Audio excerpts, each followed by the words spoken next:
Hey everyone, I want to do a quick tutorial on the Solver Draft Assistant for Underdog Fantasy. The Draft Assistant is already installed and now I have it open here.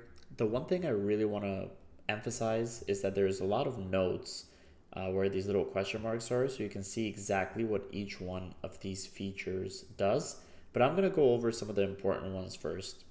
The main thing here is the projections. So you can either use the established run projections, the default projections from the solver, or the underdog projections for this tool. The established run and solver projections are available for NFL starting at 8 p.m. on Wednesdays. Afterwards, we have something called player rankings, which is currently in beta. This is basically a way for you to quantify the value of an available player in the draft.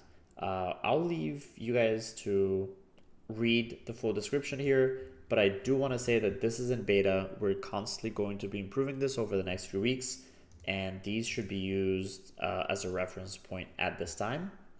A few other major ones I would say, we have indicators. Those are described here under the View Indicators tab.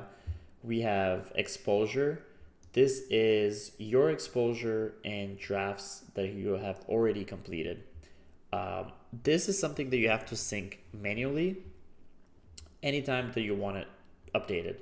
And there is instructions here where it says instructions on how to do that. You just go to drafts, then you go to completed, you hit exposure, and over here you'll see exposure sync. I'll hit sync, and as you can see, the timestamp updated.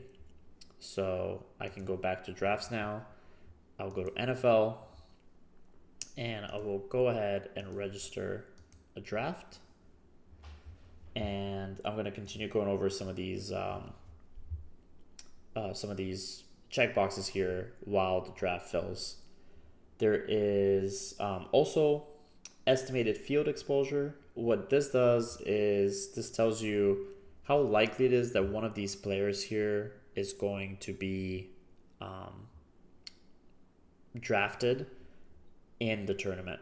So as you get further down the list, there's going to be players that are less likely to be drafted, and it can definitely be beneficial to draft some of those players if they're not drafted by everyone in the field, as they will have lower ownership.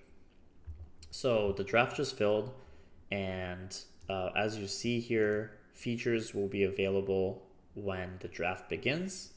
So we just have to wait a little bit more, and then we'll be able to view what the extension gives you. So as you can see, the draft has just started here, and different players are highlighted with different colors. So basically, the more green the color is, the more we like this player at this draft position. And up here you can see best available, Alvin Kamara. So I'll go ahead and make this pick at this time. Let me highlight some other things here. So as you can see, we can see the player projections right up here at the top, and then underneath is the player rankings, which is in beta. Then this percentage here is the estimated field exposure. So we are estimating that AJ Brown is going to be drafted in 100% of drafts. And this here is my exposure to AJ Brown. So currently in my 2 drafts, I have 0% AJ Brown, I have 0% Bijan, I have 50% Hurts, and I have 100% Mike Evans. So I think a lot of these indicators are going to help as you're drafting, so you can make better decisions on what exactly you want to do. But please feel free to play around with the tool, and then give us any feedback that you have at support@thesolver.com. We're going to be looking to improve this tool as much as possible in the coming weeks.